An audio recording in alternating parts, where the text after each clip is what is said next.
কনকনে ঠান্ডায় সকাল থেকে বিকেল পর্যন্ত একা হাতে সমস্ত কাজ যেভাবে গুছিয়ে করি। শুভ সকাল বন্ধুরা, আমি টুকুন, খুবই সাধারণ ঘরে গৃহবধূ। আমার এই ছোট্ট চ্যানেলে তোমাদের সকলকে অনেক অনেক স্বাগত, ভালোবাসা। কেমন আছো তোমরা সবাই? আশা করছি যে যেখানেই আছো সবাই খুব ভালো আছো আর সুস্থ আছো। আর তোমাদের ভালোবাসায় আমরাও কিন্তু বেশ ভালো আছি। আজ বুধবার, এখন সকাল 6টা বাজে। এখন থেকে তোমাদের সবাইকে সঙ্গে নিয়ে নতুন একটা ব্লগ শুরু করছি। আশা করছি আজকের ব্লগটা তোমাদের খুব ভালো লাগবে। ঘুম থেকে উঠে ফ্রেশ হয়ে উপরে এসে সবার প্রথম আমি সূর্য প্রণামটা সেরে নিলাম। তারপরে ঘরে এসে দুষ্টুটাকে পেস্ট ব্রাশ দিয়ে দিলাম, আর ওকে বললাম ব্রাশটা তাড়াতাড়ি করে নিতে, কারণ দেরি হয়ে যাচ্ছে, স্কুলে যাওয়ার জন্য রেডি হতে হবে। আর ওর অবস্থা দেখো, ও এখন কোমর নাচাতে শুরু করে দিয়েছে। যাই হোক, ও ওদিকে ব্রাশ করছে আর আমি চলে এলাম রান্নাঘরে। রান্নাঘরে এসে এখন আমি গ্যাস ওভেনটা ভালো করে পুছে নিচ্ছি। তারপরে স্ল্যাবগুলো সব পুছে নিলাম, নিয়ে রান্নাঘরটা পরিষ্কার করে নিলাম। তারপরে চলে এলাম আবার ঘরে এসে এই দেখো দুষ্টুটাকে আমি এখন রেডি করিয়ে দিয়েছি। দুষ্টুটা কিন্তু পুরো রেডি স্কুলে যাওয়ার জন্য। আর এদিকে দেখো আমার জামাই মেয়েও রেডি হয়ে গেছে, ডাকতে এসছে। ও এখনও জ্যাঠার সাথেই যায়, জ্যাঠা একেবারে দুজনকে ছেড়ে দিয়ে আসে। এখন যাই হোক, তোমাদের দাদা ভাইয়ের ভালোই হয়েছে, সকালবেলা উঠেই দৌড়াতে হয় না ছেলেকে নিয়ে। দুষ্টুটাকে নিচ অব্দি ছেড়ে দিয়ে আমি চলে এলাম উপরে এসে এখন দেখো সবজিটা কেটে নিচ্ছে। আর এখন 8টা বাজে, 8:30টার মধ্যে আমার টিফিন রেডি করতে হবে। তোমাদের দাদাভাই 8:30টার মধ্যে রেডি হয়ে চলে আসবে। তো এই আধ ঘন্টার মধ্যে রুটি তরকারি করা সম্ভব? তোমরাই বলো। তবু কিছু করার নেই, আমাকে করতে হয় এরম তাড়াহুড়ো করে। এই সকালবেলাটা একদম হুড়োহুড়ি লেগে যায় আমার। সকালবেলাটা কেটে গেলে বেলার দিকে কিন্তু আর আমার এরম তাড়াহুড়ো থাকে না, তখন কিন্তু আমি ধীরে সুস্থে কাজ করি। ওই জন্য সকালবেলায় বেশ রসিয়ে কষিয়ে তরকারি করা আর সম্ভব হয় না, হালকা কিছু করে দিই। তো এখানে দেখো এই যে আমার সবজিটা ধোয়া হয়ে গেছে, আর আমি চলে এলাম, এসে তেল বসিয়ে দিয়েছি। তেলটা গরম হয়ে গেছে, 5 ফোড়ন, শুকনো লঙ্কা, তেজপাতা দিয়ে দিলাম। দিয়ে কুমড়ো আলুগুলো দিয়ে দিলাম। কুমড়ো আলুর রসা আর রুটি করে দেবো দাদাভাইকে। তো এছাড়া আর কিছু করার নেই, কারণ অন্য কিছু রান্না করতে গেলে অনেকটাই টাইম লেগে যাবে। তাই যতটা সম্ভব তাড়াতাড়ি করার চেষ্টা করি। যাই হোক, দেখো কুমড়োটাকে আমি ভালো করে ভেজে নিয়েছি। আলু কুমড়োটা ভেজে নিয়ে একটু নুন, হলুদ আর জিরের গুঁড়ো দিয়ে একটু কষিয়ে মতো নিয়ে জল দিয়ে দিলাম। তো এখন ফুটতে থাকুক, আমি পাশের ঘরে গিয়ে আটাটা মেখে রুটিটা করে নেবো। তারপর রুটিগুলো সব বেলে আবার রান্নাঘরে আসবো। তো এই দেখো আমি এখন আটা নিয়ে নিচ্ছি, তারপর আটাটা ভালো করে মেখে নিয়েছি। তো এখন একে একে দেখো আমি এই যে কুচিও করে নিয়েছি সুন্দর করে। এবার রুটিগুলো সব বেলে আমি দেখো রুটিগুলো ছেঁকেও নিয়েছি। তো রুটি বেলা, রুটি ছাকাটা আর দেখাতে পারিনি তোমাদেরকে, অফ ক্যামেরাই করে নিতে হয়েছে, কারণ অনেকটাই দেরি হয়ে যাচ্ছিলো। তো দাদাভাই খেয়ে টিফিন নিয়ে বেরিয়ে গেল অফিস, আর আমিও চলে এলাম নিচের ঘরে এখন কাজ গোছাতে। তো নিচের ঘরে বিছানাটা এখন গুছিয়ে নেবো।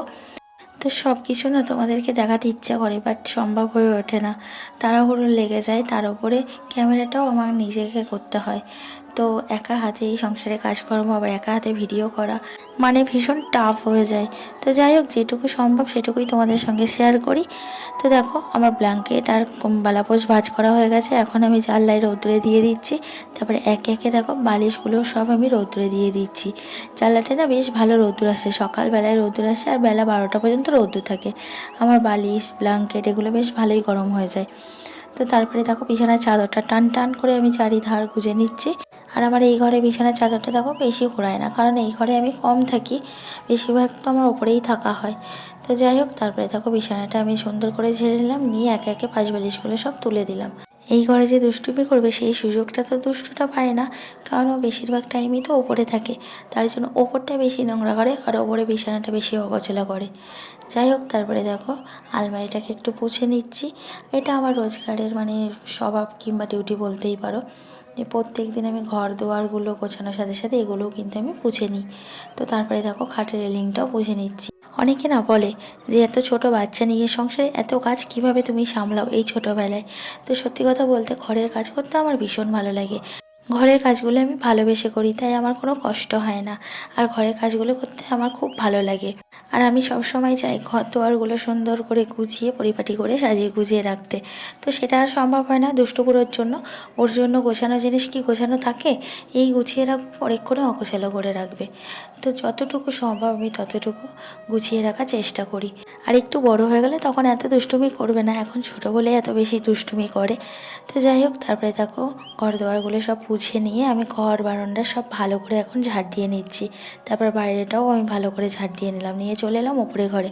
ওপরে ঘরটা এখন গুছিয়ে নেবো। তো জানো তো, উপরে ঘরে জিনিসগুলো না এই দেখছি পরেক্ষণে দেখছি আর নেই। তো কীভাবে যে এরকম হাওয়া হয়ে যাচ্ছে বুঝতে পারছি না। তো এই মাইক্রো ওভেনের পিছনে না দেখতে হবে কি আছে, কারণ এই মাইক্রো ওভেনটা যখন ইউজ করি তখন আমি নিচে নামিয়ে প্লাগে দিয়ে তখন ইউজ করি, আর যখন ইউজ করি না তখন এই আলমারিটার ওপরে আমি রেখে দিই। তো যাই হোক, এই মাইক্রো ওভেনের মানে টাওয়ালটা না মাঝে মাঝে ওঠা থাকে। তো এর পিছনে কী আছে আমি এই দেখার জন্য দেখো সব জিনিসগুলো নামাচ্ছি। ও মা গো, মাইক্রো ওভেনটা সরাতে গিয়েই দেখি একটা বড় ইঁদুর লাফ মারলো। আমার এত ভয় লেগে গেছে, আমিও একদিকে লাফ মারলাম। তো যাই হোক, এই দেখো অবস্থা কী করে রেখেছে, সব কাগজপত্র কুচিয়ে রেখেছে। আমার মেয়ের সরস্বতী পুজোর বিল টিলগুলো সব কুচিয়ে রেখেছে, ও তুলতে ভুলে গেছে র্যাকের মধ্যে। আর এই দেখো টেনে নিয়ে গিয়ে কী অবস্থা করেছে। তো যাই হোক, এই যে মেয়ে চলে এলো, তার মধ্যে আবার ওর চুল বেঁধে দিতে হবে, স্কুলে যাওয়ার জন্য রেডি হচ্ছে। আর মেয়ে তো দেখে কান্না শুরু করে দিয়েছে, আমার সরস্বতী পুজোর বিল কেটে দিয়েছে, এখন আমি প্যাকেট কী করে পাবো। তো এই বলে কান্না শুরু করে দিয়েছে। তো ওর নামটা দেখা যাচ্ছে, আমি বললাম স্কুলে গিয়ে কথা বলে দেখ, না হয় আমি গিয়ে কথা বলবো। তারপরে এই যে আলমারির মাথাটা ভালো করে ঝাড় দিয়ে নিলাম, নিয়ে এখন আমি মাইক্রো ওভেনটা রেখে দিলাম, দিয়ে তারপরে টাওয়ালটা দিয়ে সুন্দর করে ঢাকা দিয়ে রেখে দিলাম। তো ইঁদুরটাকে না বার করতে চাইলাম, কিছুতেই বেরালো না, অন্য একটা ফাঁকে ঢুকে গেল ঘরের কোণে। মানে এতটাই সাহস, বাড়ি মারছি লাঠি দিয়ে, কিছুতেই যাচ্ছে না। আমার বাবা ভয় করছে, যদি কামড়ে টামড়ে দেয়, আমার ভীষণ ভয় লাগে। তো দাদাভাই এলে তারপরে দেখবো ওকে কিভাবে বার করা যায়। তো যাই হোক, তারপরে এই যে তো এই জায়গাটা গুছিয়ে তারপরে এই যে বিছানা গোছাতে এসেছি। আর কালকেই বালিশের ওয়ারগুলো খুলেছিলাম কাচার জন্য, তো ওয়ারগুলো আর পরানো হয়নি, তাই ওয়ারগুলো সব এখন একে একে পরিয়ে নিচ্ছি। আর উপরে ঘরে কেউ শোয় না, তবুও আমি দুটো বালিশ একটা বাঁশ বালিশ রেখে দিয়েছি। দুষ্টু মাঝে মাঝে শোই, তারপরে হয়তো রাত্রে দেরি হয়ে গেলে ও শুয়ে পড়ে, ঘুমিয়ে পড়ে, তো তার জন্যই রাখা আছে। তারপর আমি রান্না করতে করতে মাঝে সাঝে শরীরটা ভালো না লাগলে আমিও একটু শুই, তো তার জন্যই রেখে দিয়েছি দুটো বালিশ আর একটা বাঁশ বালিশ। তারপরে বিছানার চাদরটা ঠিক করে নিলাম, নিয়ে এই যে এখন ঘরটা ঝাড় দিচ্ছি। আর এই যে এগুলো সব কিন্তু ইঁদুরে টেনে টেনে নিয়ে গিয়ে ওই পিছনে জড়ো করেছিল, তো সব বার করলাম। কাগজ কুচি, দড়ি, তারপরে এই যে আমার ছেলের সফট মানে এই যে টয় মানে খেলনা আছে, ওগুলো থেকে তুলো বার করেছে কুচিয়ে কুচিয়ে। তো সব এই যে এখন পরিষ্কার করে ঘরটা ভালো করে ঝাড় দিয়ে নিলাম, নিয়ে এখন আমি বাইরেটা ভালো করে ঝাড় দিয়ে নিচ্ছি। আর আস্তে আস্তে বেলাটাও কিন্তু প্রচণ্ড বেড়ে যাচ্ছে, দুষ্টটা আনতে যাওয়ার সময় হয়ে গেছে, আর ওই জন্য তাড়াহুড়ো করে আমি বাইরেটা ঝাড় দিয়ে নিলাম, নিয়ে এই যে চলে এলাম নিচে। তো ওপর আর নিচের কাজ সব কমপ্লিট, আমার সব গোছানো হয়ে গেছে। আর এখন দেখো 10টা 35 হয়ে গেছে। তো এখন জামা কাপড় কাচবো, স্নান করবো, তারপর রেডি হবো, দুষ্টটাকে আনতে যাব। তাহলে চলো কাজগুলো করে নিই, অনেকটাই বেলা হয়ে যাচ্ছে। দেখো আমি পুরো রেডি হয়ে গেছি, এবার দুষ্টটাকে আনতে যাব। আর এখন দেখো এই যে 11টা 5 বাজে। তো চলো দুষ্টটাকে নিয়ে আসি। তো এই যে এখন বাড়ি এলাম দুষ্টটাকে নিয়ে, আর এখন দেখো 12টা বাজতে যায়। তো চলো তাহলে, বেলা তো অনেক হলো, এখনও রান্না বান্না বাকি, জল তোলা রান্নার বাকি, দুষ্টকে স্নান করাবো, মানে এখনও প্রচুর কাজ বাকি, তোমরা দেখতে থাকো। আর এই দেখো দুষ্টটাকে একেবারে স্নান করিয়ে জামা কাপড় পরিয়ে দিয়েছি, তারপরে চুলটাকে সুন্দর করে আঁচড়ে দিচ্ছি। ওর আবার আমার চুল আঁচড়ানো পছন্দ হয় না, ও নিজে নিজে আঁচড়াবে। আর ও কেমনভাবে আঁচড়ায় জানো, ও মধ্যিখান দিয়ে সিঁধে কেটে আঁচড়াবে, তো একদম ভালো লাগে না ওইভাবে কেউ আঁচড়ায় বলো, তো শুনবেই না। তো যাই হোক, তারপর চুলটা আঁচড়িয়ে মুখে একটু ক্রিম মাখিয়ে হাত পা ময়েশ্চারাইজার মাখিয়ে দিলাম, দিয়েই দেখো আমি চলে এলাম ওপরে। তো জামা কাপড় কেচে রেখে গেছিলাম, জামা কাপড়গুলো তো মেলা হয়নি, প্রত্যেক দিন তো আমার এটাই হয়, জামা কাপড় কেচে রেখে যাই আর মেলার সময় হয় না, বাড়ি এসে তারপরে জামা কাপড়গুলো মেলি। তো দেখো আমি কিন্তু এখনও ড্রেসটা ছাড়ার সময় পাইনি, জামা কাপড়গুলো মেলে দিয়ে তারপর দুষ্টটাকে খেতে দেবো। একটা রুটি আর তরকারি দেবো, কারণ স্কুলে তো কোনো টিফিন খায়নি, যেভাবে টিফিন দিয়েছি সেইভাবে নিয়ে চলে এসছে।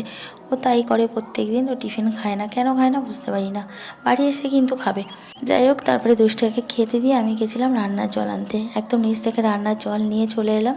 তো রান্নার জলটা রান্নাঘরে রেখে দিলাম, দিয়ে চলে এলাম সবজি কাটতে।